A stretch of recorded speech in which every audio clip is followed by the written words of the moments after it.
Hello and welcome to Crossroads. Crossroads is a program that looks at Armenia's relationship with the European Union. Today, I am honored, I am excited to introduce you to a particularly relevant actor for our program. He's a member of the European Parliament, and we are today in the European Parliament. He was elected for the first time in 2024, last year. His country, Cyprus, joined the EU just 21 years ago. He's a member of the Parliament's right-wing Conservative group, and he is also a member of the powerful Foreign Affairs Committee of the European Parliament. And finally, last but not least, he is a member of the European Parliament's delegations for relations to Armenia, to Georgia, to Azerbaijan, and to Turkey. He's also, as you might have guessed, a member of Parliament from Cyprus. There are not many members of Parliament from Cyprus in the Foreign Affairs Committee, and there is no other who is also a member of the four delegations that I mentioned. I'm delighted to welcome today on Crossroads Geadis GEADI. Geadis, welcome. Thank you very much. Σας ευχαριστώ πάρα πολύ. Thank you.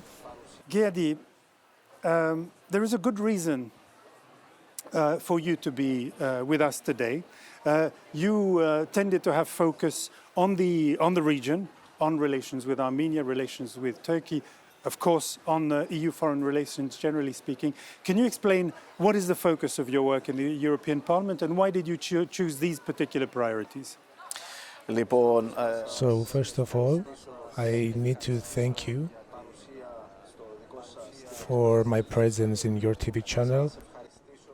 I want to thank you for your welcoming and the time that you give me to talk for the problems that we face, our two nations, the Hellenism and Armenia. For sure, from my work, I try to bring up issues that are not given enough attention by the EP Parliament. And I say unfortunately because Hellenism and Armenia are face to face with problems from the Turkish aggression and from the provocations and a lot of violence, as you know, like the genocide of the Armenians, something that needed to be in the priorities of the EU. And unfortunately, it's not. So from our actions, we're trying to bring these issues up internationally, as the Turkish aggression is against Cyprus and Greece in the Aegean, provocations in the Aegean, and Turkey's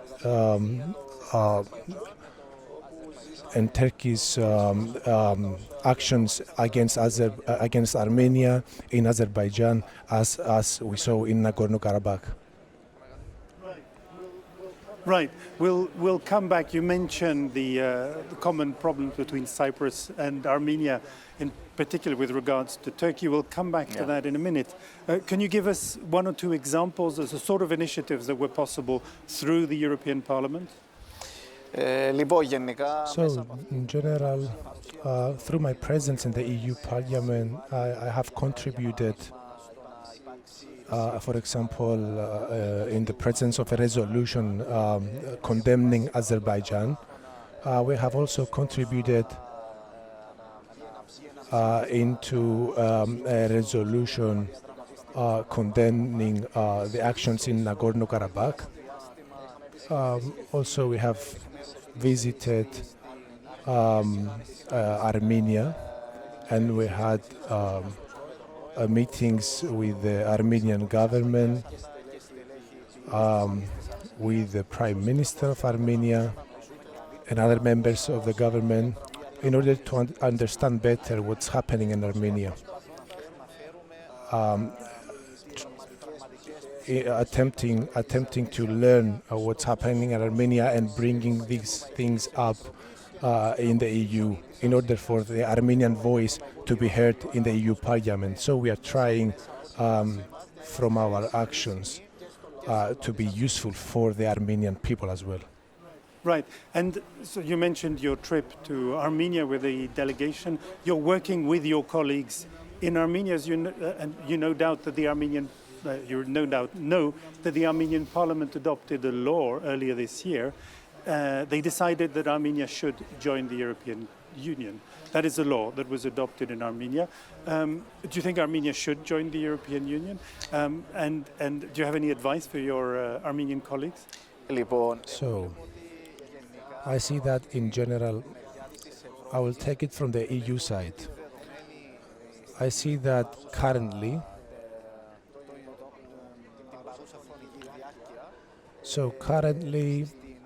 in Armenia, in the EU, there is a very good climate in the view of Armenia joining the EU. Now, as regards to Armenia, this is something that Armenia and its people will decide, but I think that there are a lot of positives with Armenia's accession in the EU. And for sure, if Armenia joins the EU, at the same time, Armenia will secure its security, because Armenia will not be alone, but it will be in a union of a lot of states, European states, something that we as Cyprus feel. But us ourselves, we need to build the deterrence. We need to build the deterrence for our countries. We need to defend our countries. But I see a lot of positives that Armenia can gain if it joins the EU in the levels of power, in the level of the economy, and in the level of defense. So I see that if Armenia,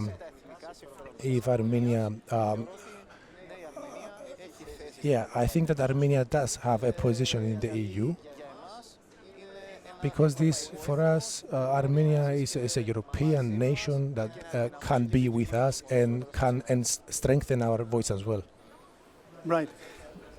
Armenia and Cyprus in many ways have parallel histories. They have a lot in common. They're of course not neighbors, but parts of Armenia and Cyprus were both part of the Ottoman Empire. Cyprus was taken away to be part of the British Empire at some point. Yeah. Armenia, or part of Armenia, was taken away to be part of the Russian Empire, of course. They've both suffered ethnic cleansing or genocide on a massive scale. But also they're both peripheral nations to the EU.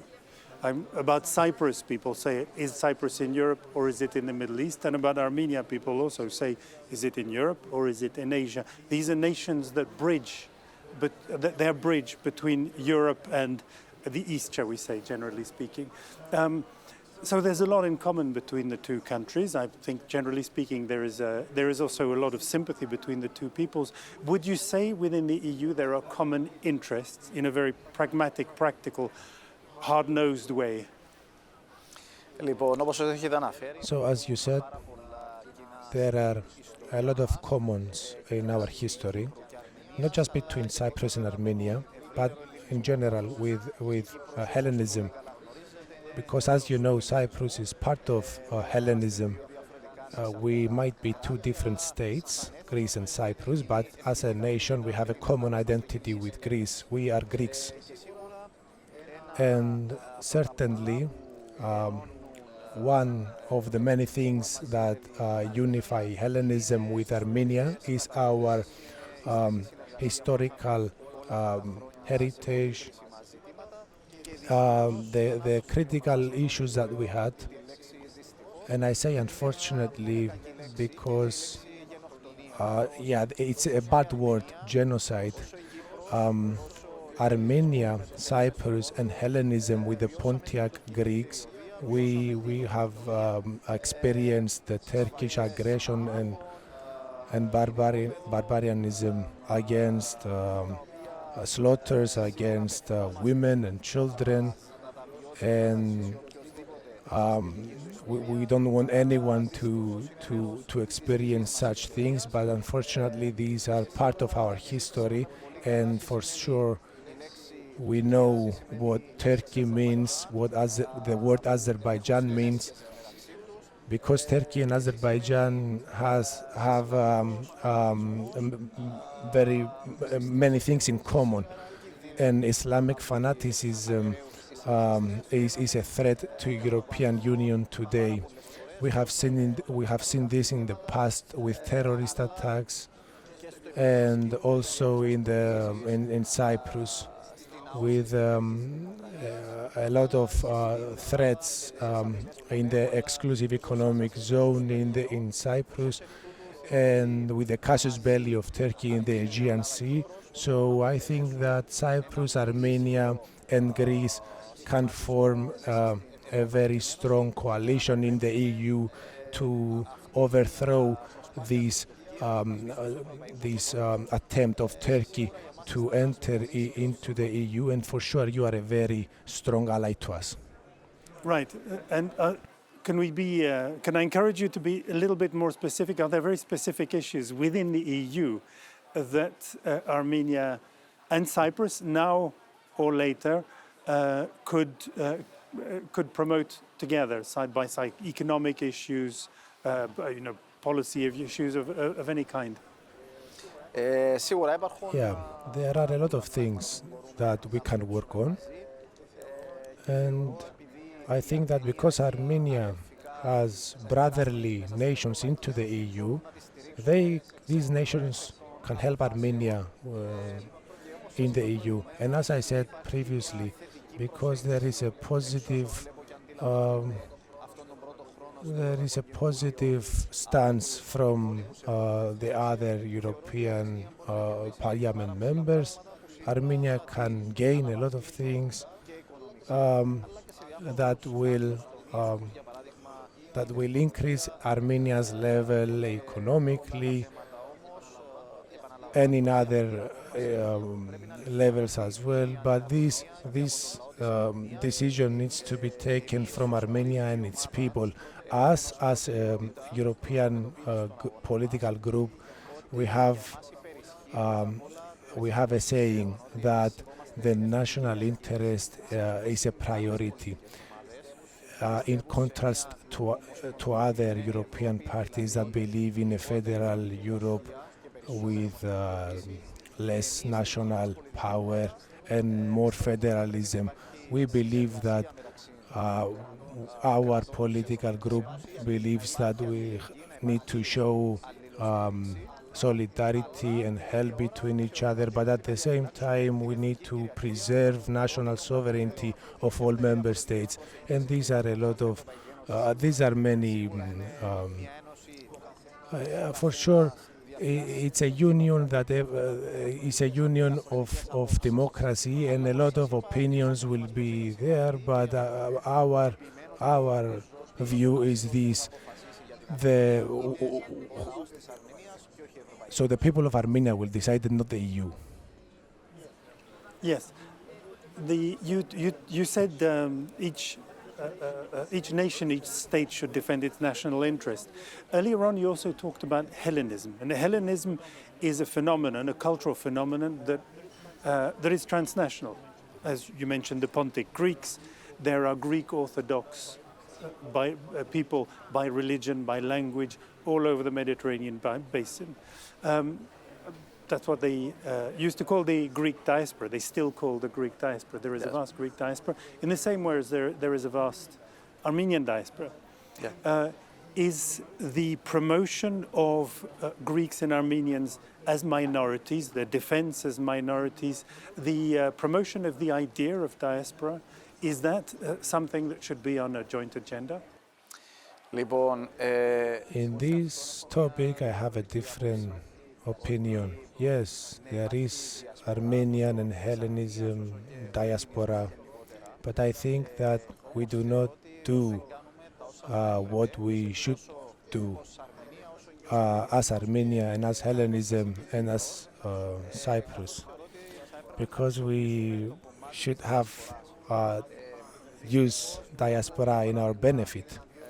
I see other states that are opposed to Hellenism, like Turkey and Azerbaijan, and I see that they do a lot of actions. They have a lot of actions, and unfortunately, we, Cyprus, Armenia, and Greece, we need to invest in the diaspora because this is our voice. This is our voice, and I think that we can gain a lot of things with participation of diaspora in the decision-making level. And in the political science, this is also important. We need to invest in them because this way our voice is going to be stronger. The more we work on diaspora, the more we can achieve. Yeah, thank you. The shifting gears a little bit, I'd like to bring in Ukraine here. As you know, the European Union has dedicated enormous resources and commitment also to the defense of Ukraine, or to helping Ukraine defend itself. There's military means, there's economic means. We've gone to, the European Union has gone to extraordinary lengths compared to the policies it had implemented in the past in defense of Ukraine. And very recently, von der Leyen, in her State of the Union speech, she said Ukraine's freedom is Europe's freedom. We all know that Cyprus is partly occupied by Turkey. Is Cyprus's freedom also Europe's freedom? Σίγουρα. For sure. But as you said, as you correctly said, and you give me the opportunity to say some things that annoy me. You spoke about Mrs. Ursula von der Leyen remarks that the freedom of Europe passes from Ukraine. But Mrs. von der Leyen always in her speeches, she forgets to mention Cyprus. She talks about all the countries of the world, but she forgets Cyprus, which I need to remind you is a member state of the European Union. And for anyone who doesn't know, Cyprus, when acceded into the European Union, it joined in its total territory with but because of occupation, the northern part of Cyprus, the occupied part, we do not have control over there. But the whole of the Cypriot territory is in the European Union. What do I want to say with this? I mean that the northern part of Cyprus is occupied, and we need to fight for the liberation of Cyprus, and this is an obligation of the European Union. Now for Ukraine, things are clear for us. Ukraine is a sovereign state, like Armenia is. No third country has the right to invade a third sovereign state. Even if this is called Armenia or Cyprus or Ukraine. So even if the aggressor is called Azerbaijan or Turkey or anyone, the international law is clear.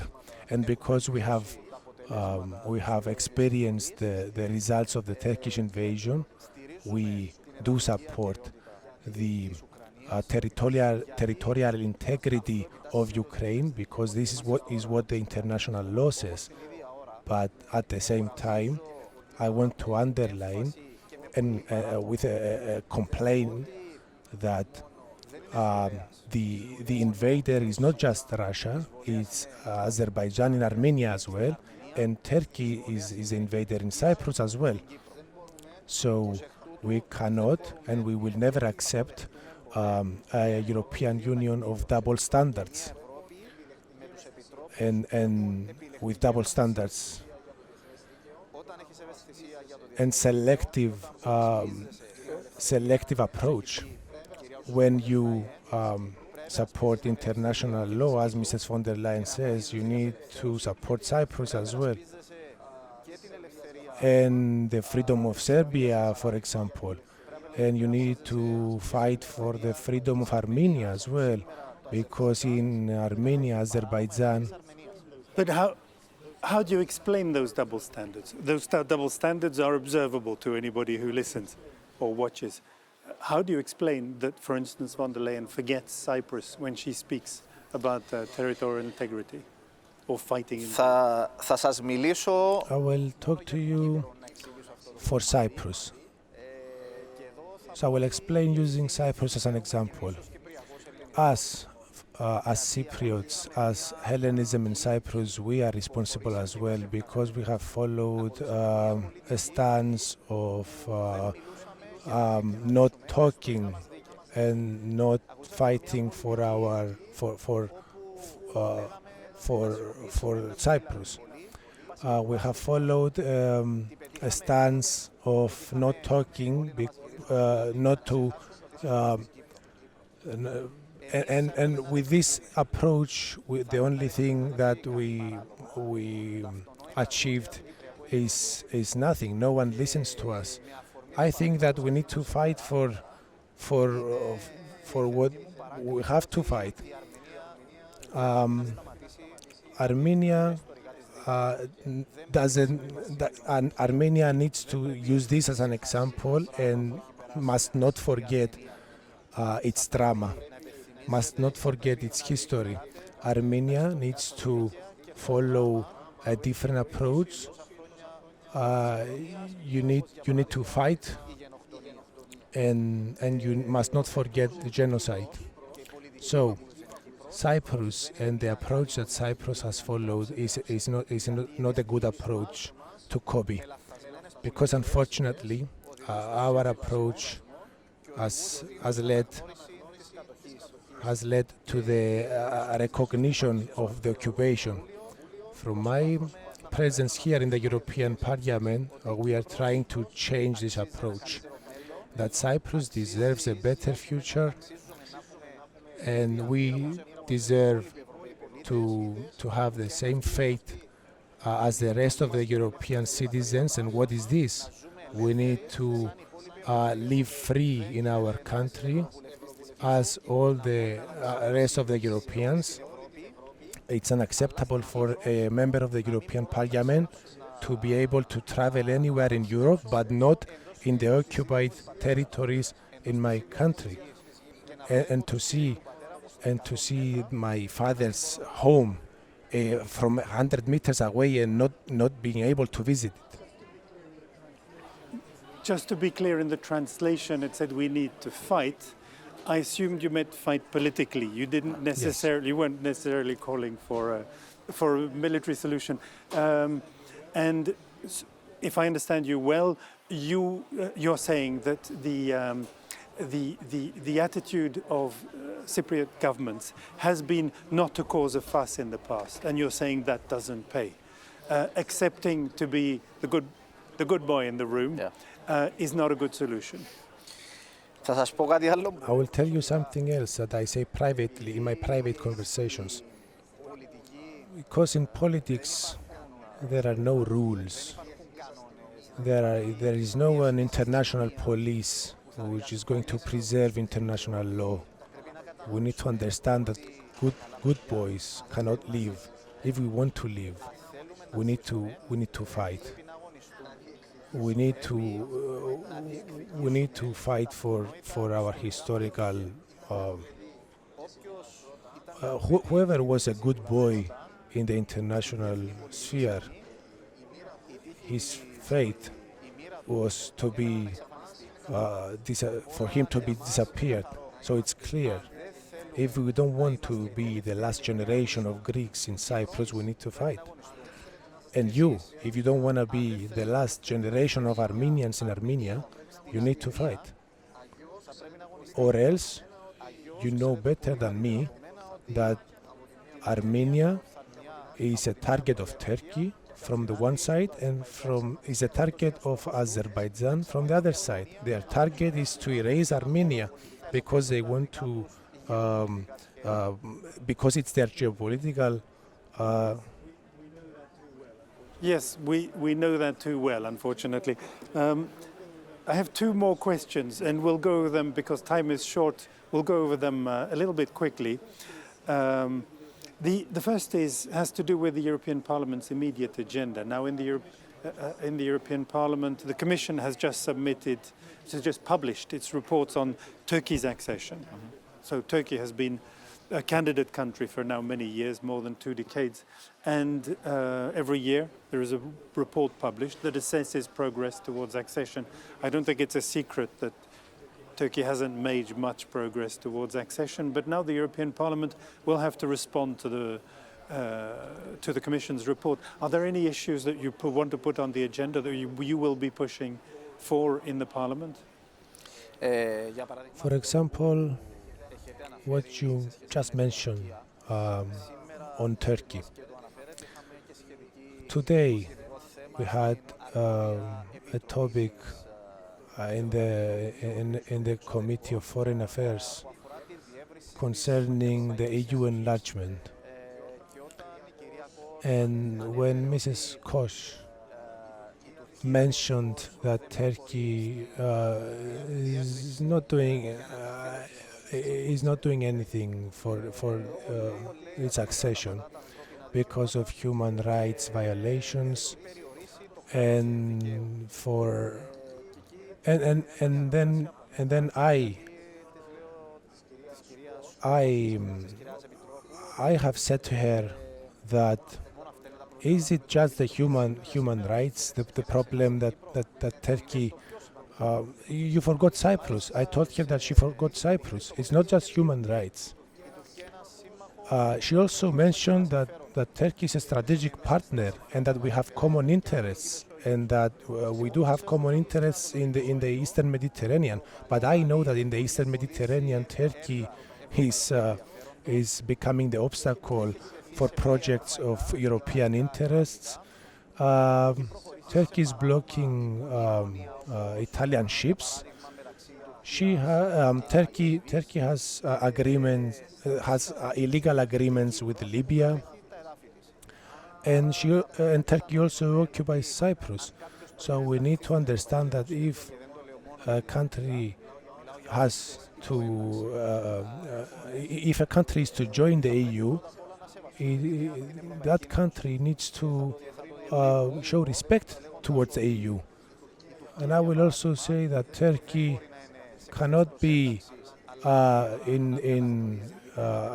cannot be an accession, cannot be a candidate country while it occupies Cyprus. Skopje cannot be a candidate country, but at the same time it tries to steal the Greek history and the Bulgarian language. So respect is the key. Respect towards international law is the key, and international law is very clear. If the EU does not fight for the international law, then it will face a lot of problems in the future. So we need to be correct so as to fight for a Europe a Europe of solidarity and a Europe of respect, a Europe of interests has no future. So, from our political group, we are trying to defend a Europe of common values that is based on solidarity and respect. One last question, not necessarily the easiest of all. There's been elections in the occupied part of Cyprus, in the part that is occupied by Turkey. There's been elections, and Mr. Tufan Erman, if I pronounce Erurman, if I pronounce that correctly, has been elected. He's presented as a moderate, somebody who's interested in moving towards the reunification of the island. Might that be an opportunity to move towards reunification now? Thank you for bringing this up.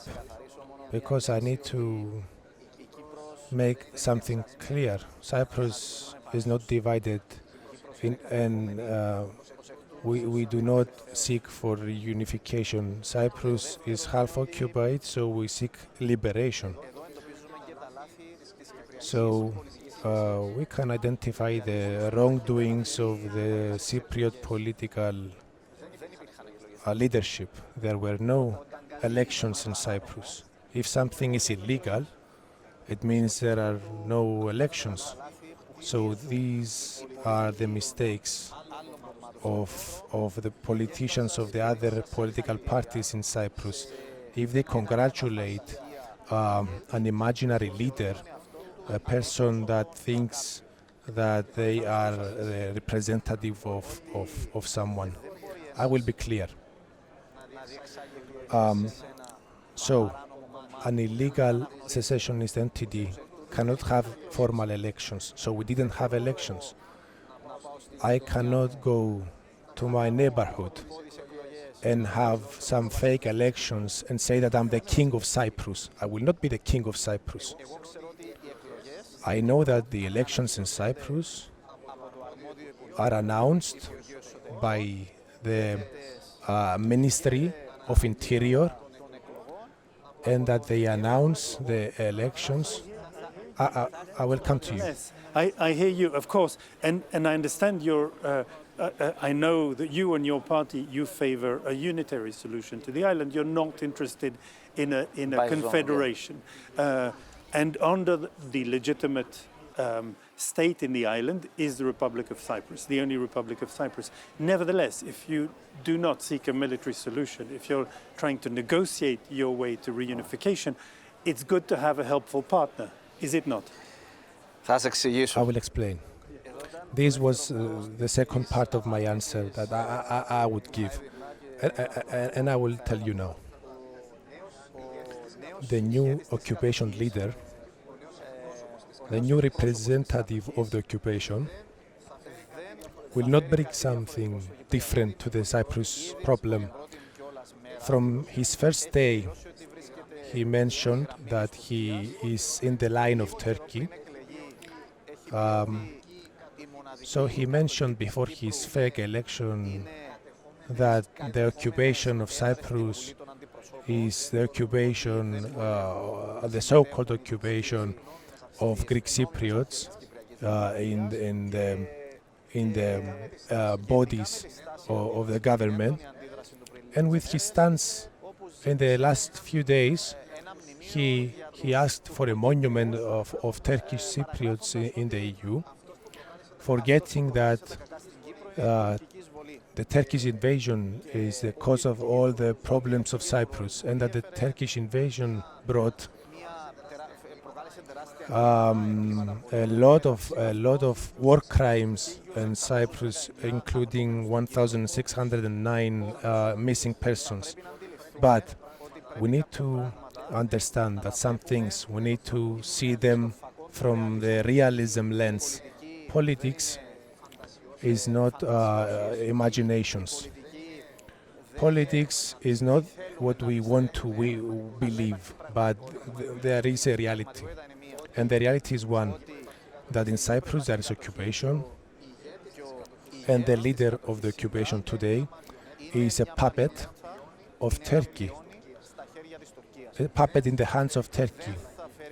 He will not bring it. So you suggested we've been sold an illusion when he was presented as the helpful, moderate, constructive alternative in the elections. That's an illusion. Δεν το λέω εγώ. This is not said only by me. He proves this with his actions. So the best answer comes from his lips. And because I study the Turkish newspapers and his statements, you will remember this interview of today, and you will confirm what I say now. If the Turkish Cypriots want a solution to the Cyprus problem, there is a solution. They can turn their back to the occupation, and they can come back into the government of Cyprus as a minority, because I need to remind you that the Turkish Cypriots are 18% of Cyprus population. 18% cannot rule over the rest 82%. This is not democracy.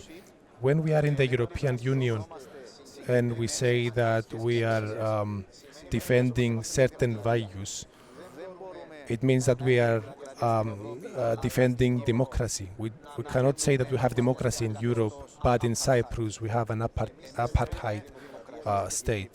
We want democracy in Cyprus as well. Mr. Geadis, thank you very much for taking the time to answer my question so fully today. I thank you as well. I think you've laid out an agenda. I look forward to seeing cooperation between Cyprus and Armenia, between members of parliament in Cyprus and members of parliament in Armenia, working on Armenia's accession to the European Union. And most of all, I wish you much success in the rest of your mandate. Ευχαριστώ πάρα Thank πολύ. you very much. Τιμή μου. It's my pleasure.